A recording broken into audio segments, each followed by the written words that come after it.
रहीमा खान में deputy commissioner Suleman Khan Lodhi ने दही मरकज सेहत कोटसमावा का सरप्राइज विजिट किया। इस मौके पर असिस्टेंट कमिश्नर सरमद अली भी हमरा मौजूद थे।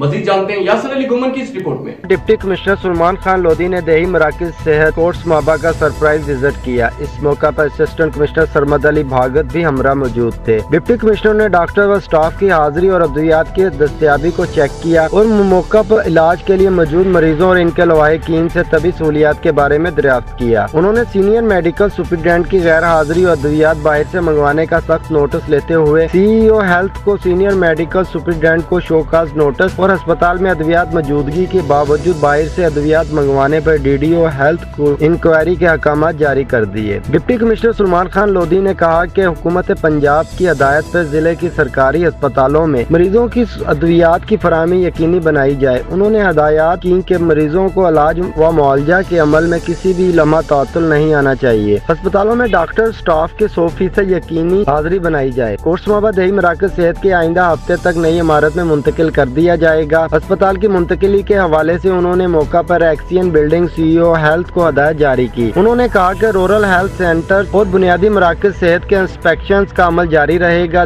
तभी इंतजाम में रुकावट बर्दाश्त नहीं की जाएगी। बाद डिप्टी कमिश्नर कोटसमावा में मौजूद लाइब्रेरी का भी विजिट किया। लाइब्रेरी के असर नौ तजीन और आराइश पर असिस्टेंट कमिश्नर सरमद अली भागत के इकदाम को सराहते हुए कहा कि इस लाइब्रेरी में मजीद बेहतरी लाते हुए किताबों की तादाद में इजाफा किया जाए। कैमरामैन अली सादक के साथ यासर अली गुमन, राज न्यूज, रहीम यार खान।